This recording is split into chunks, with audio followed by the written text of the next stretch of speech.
Shane McMahon is returning at WrestleMania 38. Plus, MJF wants more money in AEW. And former tag team champions have reunited in NXT. It's all in the wrestling news right now. Here comes the money. Again, here comes the money. Shane McMahon back in the conversation, making his return at WrestleMania weekend. Thanks, PW Insider, for breaking this bit of news to us. We wish you hadn't. WWE is bringing Shane McMahon in for WrestleMania 38 this weekend. PWInsider.com has indeed confirmed with multiple sources that this is the case. There is no word at this time whether McMahon will be appearing on the pay-per-view yet, but we are told he'll be in town for the entire WrestleMania weekend. It'll be the first time we've seen Shane O'Mac since that weird thing post-Rumble.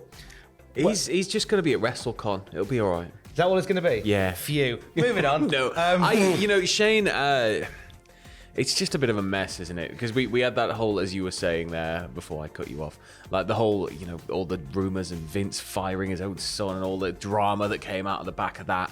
But it was quite clear he wasn't going to be leaving the company.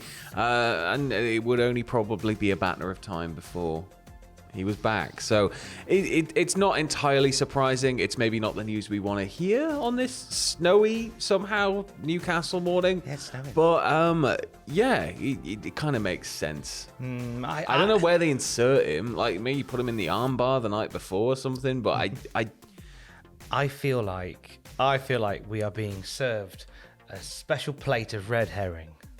I feel like we've hitched a ride on the drama llama on the rocky road to WrestleMania. I feel like with the Cody stuff, like so in the air. Oh, could you imagine? They did say. Could you imagine? They tease Cody. They tease Cody. Seth Rollins comes out. Here comes the money. It'll be. Oh, I nearly swore there. It'd be so bad. Bear in mind, Can you imagine the heat? One of the plans reportedly for Shane McMahon was to face Seth Rollins at WrestleMania. Oh. What if we've been living in the Matrix all along?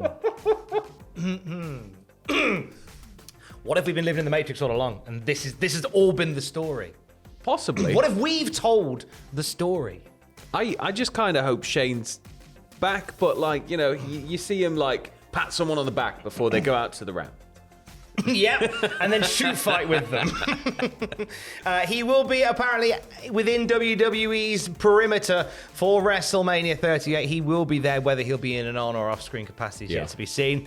I can't help but feel, because I'm thinking about this Seth Rollins bit they're gonna do with the mystery opponent, and I think they're gonna throw out some falses and there's got to be, yeah. They got to, they got to preserve it. So they're going to have some fun with it on the night, and wouldn't shock me if they did hit Shane McMahon's theme. Yeah, but then have Shane Oh, could you imagine if they go right? Seth goes, "Come on out, then. Who's facing me? Here comes the money." Shane comes out. "I'm here to introduce your opponent." No. Whoa! Shane comes out. Whoa! Oh. Veer comes out, gets battered. So who's it going to be then? Out comes Goldberg's music hits.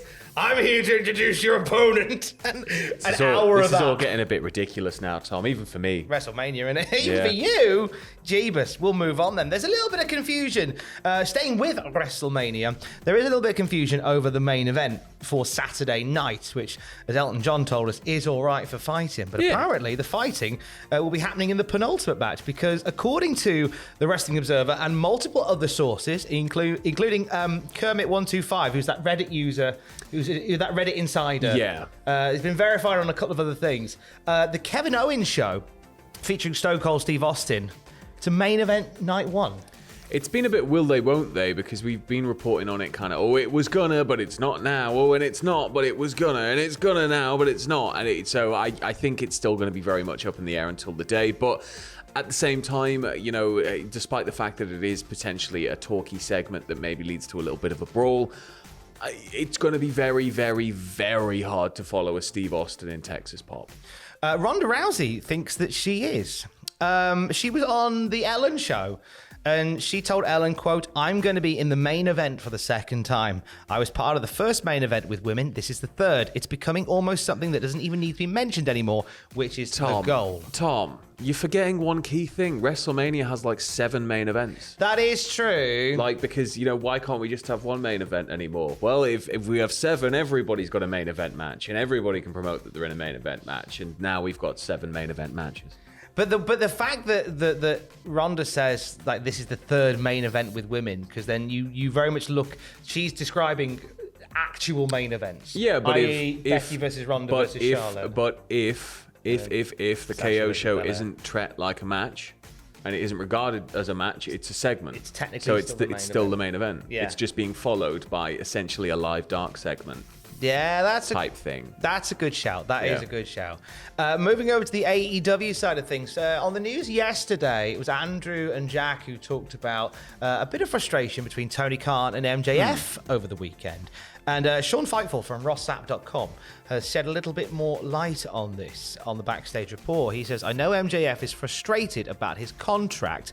He wants to be paid more. And that's just the long and short of it. There are a lot of people who have come in after him and that are getting paid way more. MJF has still probably got 2 years on that deal that he signed and knows his worth. I don't think there's been much budging on the AEW side of things." Yeah, it's people want more money. Oh yeah, it's just it's kind of natural that as his star grows, he's going to want to be paid for that.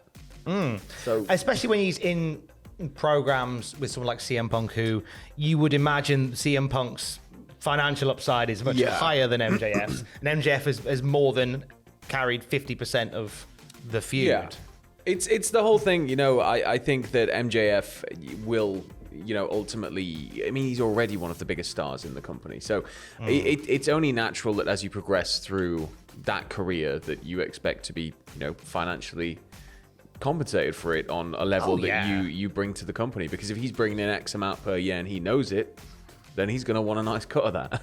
Yeah. So whether or not this means that he renegotiates the deal, I think it's going to be 2024. Is it his contract's up? So that's the big year for a lot of people. And I think that as we get closer to that, maybe we're going to hear a little bit more about it. One deal that did end earlier this year was Johnny Gargano's. Was it late last year? Probably late last year. Yeah. He was on the sessions with Renee Paquette, breaking his silence on a few things and kind of discussed his reasons behind stepping away from NXT and WWE, saying, "I kind of made my mind up a year in advance that this would be my last year with WWE. I wasn't leaving to go to any particular place. I kind of just felt like I needed to go because I felt like if you watch a TV show, you see the same character for 5 years, 6 years, it gets stale." Don't tell that to Phil Mitchell.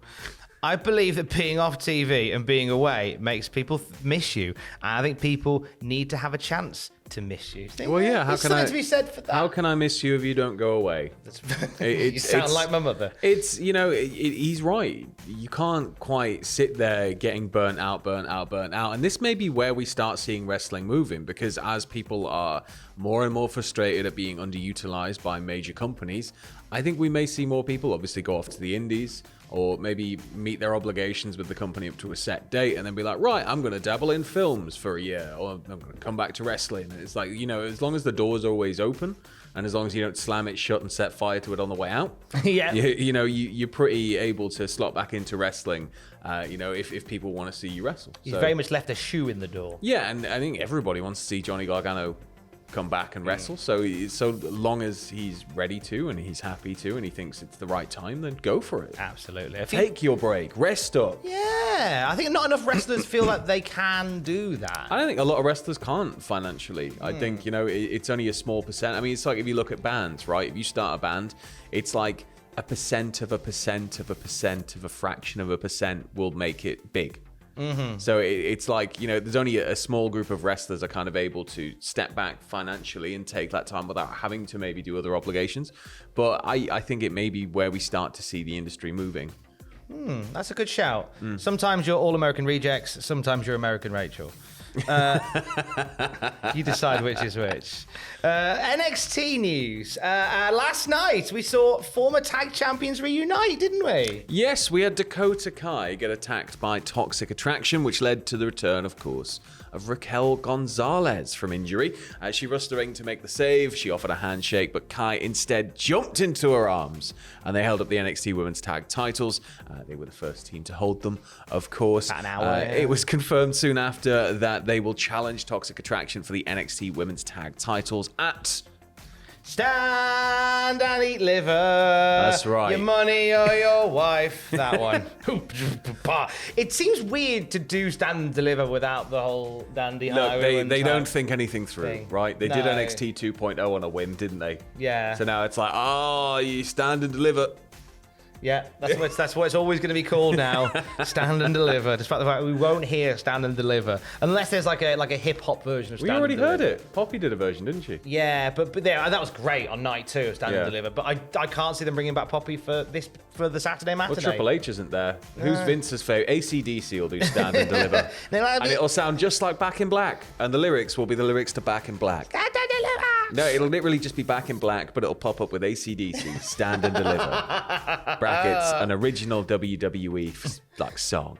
That match will go on the kickoff show for Stand and Deliver. The men's tag titles on the line. The Creed brothers facing MSK and Imperium on the main show. Yeah, we've got the NXT North American title ladder match, which is Grimes versus Escobar versus Waller versus Solo Sikoa versus Carmelo Hayes, who's the current champion. Ciampa fighting D'Angelo to become the Don of NXT. I can't wait for this one. We got Gunther versus LA Knight. NXT Women's title 4-way with Mandy Rose defending against Io Shirai, Kaylee Ray, and Cora Jade. Go on, Io. And then we got the NXT title match, of course, Braun Breaker versus Big Dolphy Ziggles. Yeah, Steiner run-ins. Make that a thing. I just want Steiner to run in on every match. I want Steiner to go off script at the Hall of Fame. Like, I am getting so drunk for the Hall of Fame. So Steiner. I can't wait. I want to be rolling by the time Scott Steiner hits the mic. Give me it, Mike! Yeah. Like Survivor Series. Can you all over imagine again. if he just starts insulting people and how much that's going to reverberate around the room? Bring the action. More news throughout the day at Cultaholic.com. Stay safe. Love you, bye. He better be in a suit with his chainmail on as well. He should challenge somebody to a bench press competition. What if they send out Peter Williams as Steiner, like he was in Impact that time? Yeah. Or we could just bring That's a Scott out with brilliant 7 idea. tigers. Are they still here? You're still here. Why are you still here? Yeah, We signed go off. on. Watch one of these. Yeah. Instead, we're going. Bye. God.